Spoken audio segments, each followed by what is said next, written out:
안녕하세요. 여러분의 말벗이 되고 싶은 말벗TV 강지연입니다. 오늘은 새로운 시리즈로 시작을 하게 됐습니다. 글쓰기 책을 소개해 드리려고 하는데요. 여러분 글쓰기에 관심 많으시죠? 업무적으로나 혹은 개인적인 생각을 담는 그런 글쓰기에 관심 갖고 있는 분들이 참 많더라고요. 저도 마찬가지로 글쓰기 책은 그냥 지나치지 못하는 편이에요.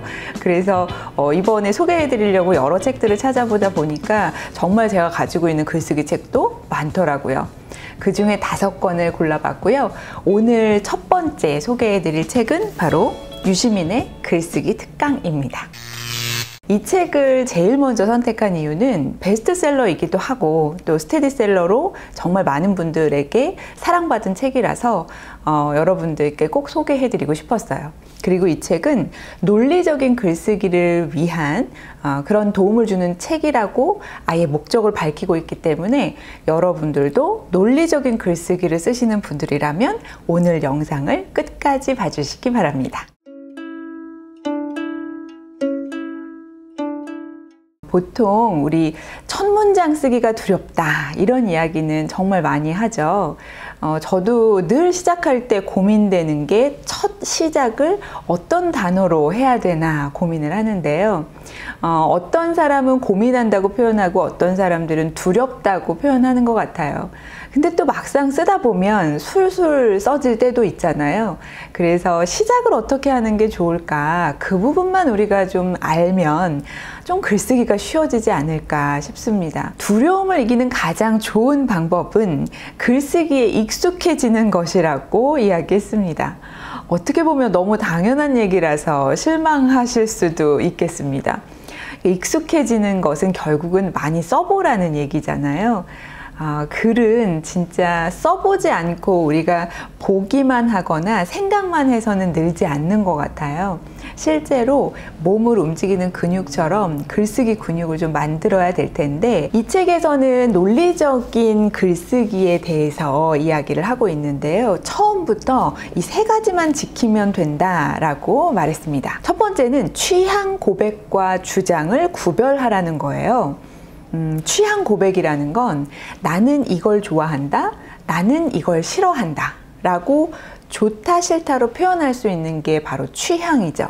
그거는 개개인마다의 취향이 다 다르기 때문에 존중해 줄 수 있습니다.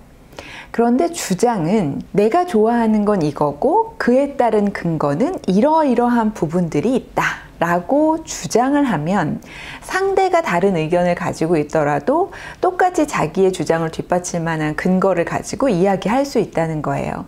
그래서 취향 고백과 주장은 좀 구별하라고 이야기를 하는데 그 이유는 두 번째에 나온 것처럼 주장은 반드시 논증해야 되기 때문입니다. 자기의 주장을 하는 데 있어서 그냥 내 생각은 이래 라고 이야기하는 건 자신의 취향일 뿐이고요. 자기가 이러이러한 생각을 가지고 있다고 주장하기 위해서는 그렇게 생각하게 된 계기, 이유, 근거가 반드시 필요하다는 거죠. 세 번째는 처음부터 끝까지 주제에 집중하라고 말합니다. 이거 참 중요한 것 같아요. 말을 할 때도 글을 쓸 때도 우리 잠깐만 생각을 다른 쪽으로 전환하면 그쪽으로 완전히 방향이 틀어져서 다른 이야기를 하고 있을 때가 있죠. 원래대로 다시 돌아오려면 참 힘듭니다. 아예 끊고 돌아오거나 아니면 썼던 걸 지워야 하거나 그런 경우들도 있듯이 주제에서 벗어나지 않으려고 노력해야 논리적인 글쓰기를 잘 할 수 있다고 말하고 있습니다. 글쓰기 재능은 과연 타고나는 거라고 생각하시나요? 저는 글쓰기 재능은 있다는 생각을 한 번도 해보지 않았습니다. 정말 글은 물론 타고나게 잘 쓰는 사람들이 있지만 노력해서 잘 쓰게 된다고 믿고 싶습니다. 그러면 과연 유시민 작가는 뭐라고 얘기했을까요? 너무나 다행히도 재능이 아니다 라고 이야기합니다. 중요한 거는 학습과 훈련 그리고 경험이라고 말하고 있습니다. 학습은 배우면 되는 거고요. 훈련은 노력하면 되는 거고요. 경험은 내가 하면 할수록 쌓이는 거니까요. 이거 세 가지는 우리가 해볼 수 있을 것 같아요. 누구든 노력하고 훈련하면 비슷한 수준에 이룰 수 있다. 비슷한 수준으로 해낼 수 있다. 이런 표현을 하고 있습니다. 이 글쓰기는 자신의 감정이나 생각을 표현해서 타인과 교감하는 것이 목적이기 때문입니다. 글쓰기도 결국은 타인과의 소통이라는 거죠. 내가 썼을 때 그 글을 다른 사람이 보고 이해하거나 공감하지 못하면 그건 좀 아쉬운 글이 되는 거잖아요. 역시나 내가 읽을 때도 상대방이 나를 위해서 좀 존중해주고 이해할 수 있도록 편안하게 써주면 그 글만큼 좋은 게 없듯이 교감하는 목적을 잊어서는 안 되겠습니다. 여러분, 글을 어떻게 하면 잘 쓸 수 있을까요? 이쯤에서 궁금하시죠? 저도 글을 어떻게 하면 잘 쓸 수 있을까 고민하면서 이렇게 많은 책들을 읽고 있는데요. 과연 글쓰기와 관련된 책만 읽으면 글을 잘 쓸 수 있을까? 그건 아니겠죠. 글쓰기는 머리로 배우는 게 아니라 몸으로 익히는 기능이라고 표현했습니다. 첫 번째는 많이 읽어야 잘 쓸 수 있고요. 두 번째는 많이 쓸수록 더 잘 쓰게 된다고 말했습니다. 이게 글쓰기 철칙이라는 거예요. 우리가 독서를 해야만 아는 것이 많아지고 그래야만 글을 쓸 수 있다라는 이야기는 흔히들 하잖아요. 이게 당연한 철칙이기도 하지만 저는 조금 염려되는 건 이러한 철칙 때문에 너무 많은 시간을 사전 작업에 들이는 건 아닌가라는 생각도 들어요. 그래서 글쓰기가 점점 더 멀어지지 않을까라는 염려도 됩니다. 글이라는 거에 대해서 너무 부담 갖지 마시고 여러분들의 생각을 일단 옮겨보시는 것도 전 좋다고 생각해요. 논리적인 글쓰기를 해야지, 나는 이러이러한 구조대로 써야지, 이러한 것들을 너무 많이 생각하다 보면 첫 문장 쓰기가 정말 어렵거든요. 그래서 일단 써보시라는 이야기를 드리고 싶고요. 쓰다 보면 여러분들의 문체도 만들어주고 여러분만의 스타일이 나올 거라고 봅니다. 논리적인 글을 많이 쓰고 싶어 하시는데요. 이 논리적인 글 하면 떠오르는 게 어떤 게 있으신가요? 저는 제일 먼저 기사가 떠올랐어요. 신문기사든 방송기사든 우리가 뉴스로 접하는 그런 기사들을 보면 논리적인 글이고 매우 전달하는 것이 확실하죠. 명료한 전달도 되는데요. 이러한 글을 쓰기 위한 방법, 어떤 것들이 있는지 한번 살펴보겠습니다. 우선 첫 번째는 무슨 이야기를 하는지 주제가 분명해야 한다고 말했습니다. 주제가 분명하지 않으면 듣고 나서도 무슨 얘기했지? 라는 물음표가 들 때가 있습니다. 두 번째, 그 주제를 다루는데 꼭 필요한 사실과 중요한 정보가 담겨야 된다는 겁니다. 사실이라는 거 우리 팩트체크라는 이야기 요즘 많이 하니까요. 정말 있는 그대로의 사실이 있어야 하고 또 우리가 모르는 수많은 정보들도 함께 담겨야 된다는 거예요.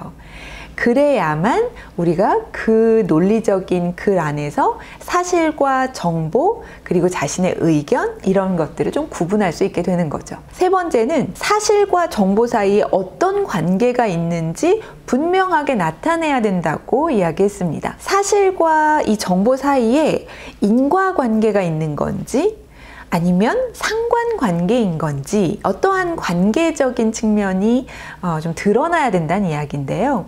원인과 결과일 수도 있고 앞에 사실이 뭔가 증가하면 증가할수록 뒤에 있는 정보가 더 늘어나는 이런 상관관계일 수도 있으니까 이런 것들이 글에 드러나는지 한번 체크해 보시면 좋겠고요. 마지막은 주제와 논리와 정보가 모두 다 적절한 어휘와 문장으로 표현돼야 된다라고 이야기했습니다. 어휘와 문장을 늘리기 위해서 어떻게 하는 게 좋을까?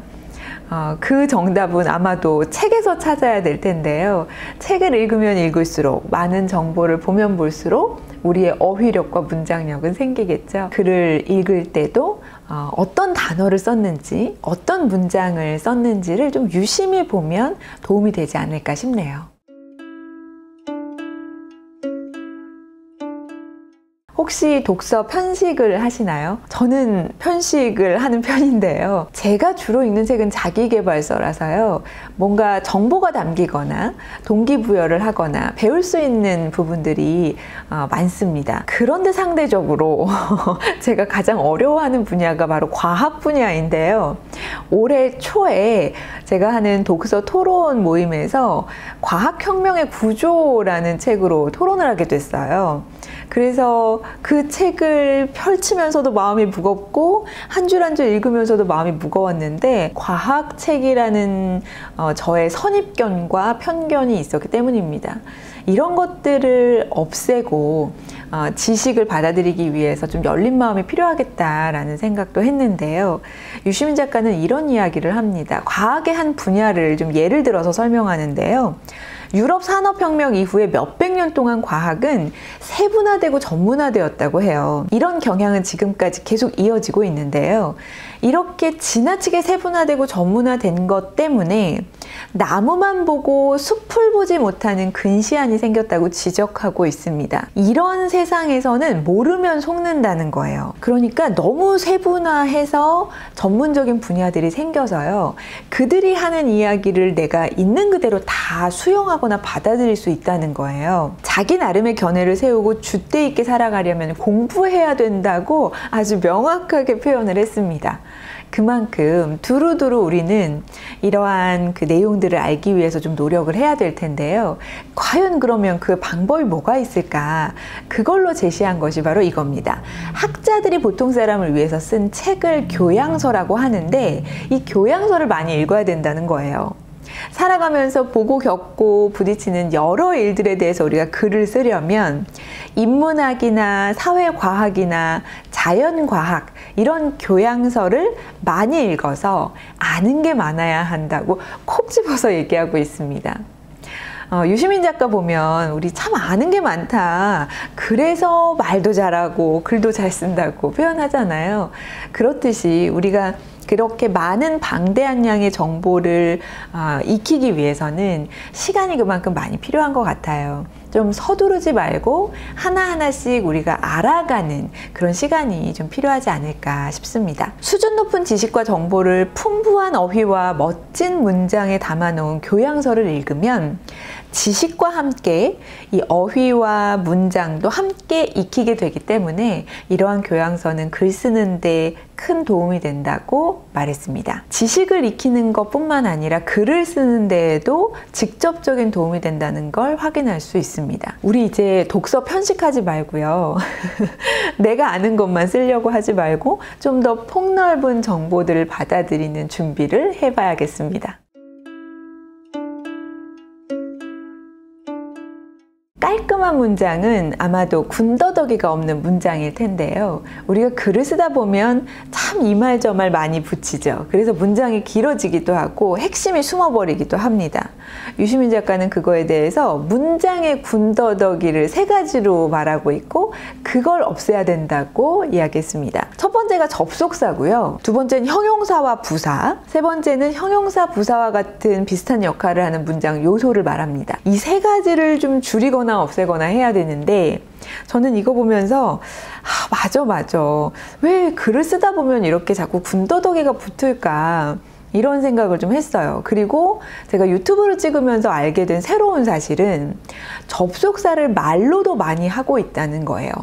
글로도 제가 연결하는 문구를 보면 그래서, 따라서, 하지만, 그러나 뭔가 이렇게 접속사를 쓰면서 표현하는 문장들이 많았거든요. 말을 하다 보니까 똑같더라고요. 그래서 자연스러운 문장을 말하기 위한 노력을 해야 되겠다. 글도 마찬가지고요. 접속사를 빼려고 의식적으로 노력하고 있는데 정말 쉽지가 않습니다. 또 형용사와 부사도 마찬가지예요. 저는 특히 부사를 많이 쓰는 편인데요. 정말, 매우, 잘, 많이 이렇게 좀 강조하기 위한 단어들을 쓰고 있습니다. 근데 이것보다는 뭔가 다른 단어로 조금 더 서술적으로 표현하는 것들이 오히려 그 단어를 잘 설명하는 그런 표현이 될 수 있더라고요. 최대한 줄여보려고 노력해봐야 될 것 같고요. 형용사도 하나의 명사를 설명하기 위해서 앞뒤에 많이 붙잖아요. 이런 것들이 붙다 보면 오히려 핵심이 좀 가려질 수 있으니까요. 이것도 좀 주의를 해봐야겠습니다.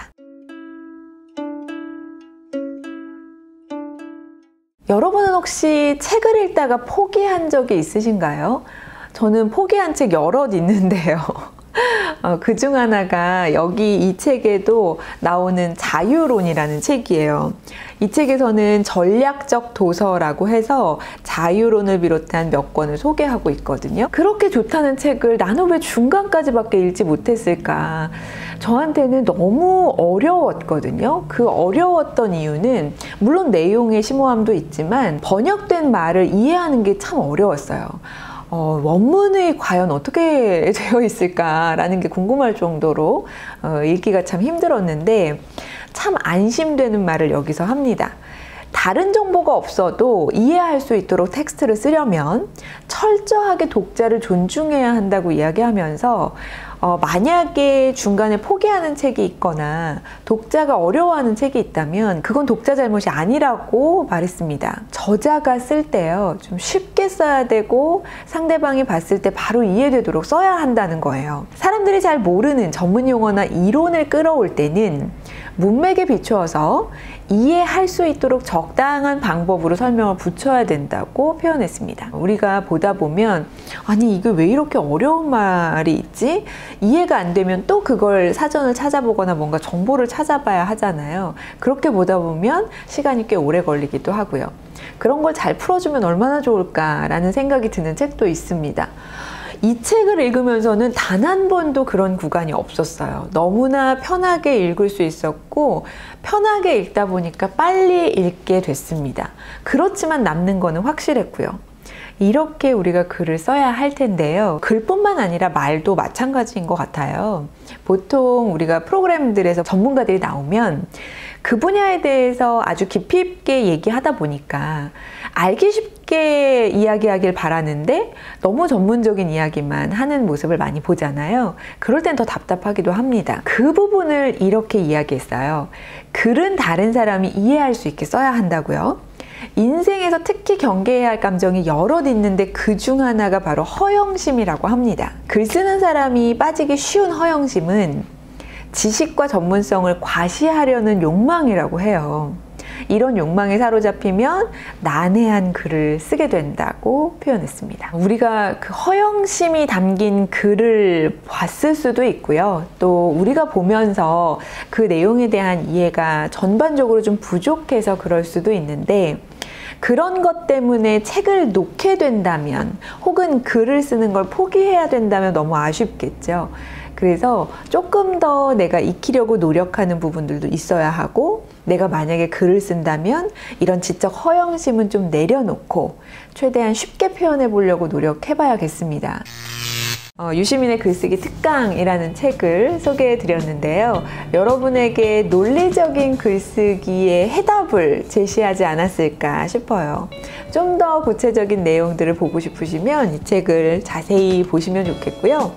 이 책에는 유시민 작가가 다시 글을 써서 좀 쉽게 표현한 그런 사례들이 좀 나오는데요.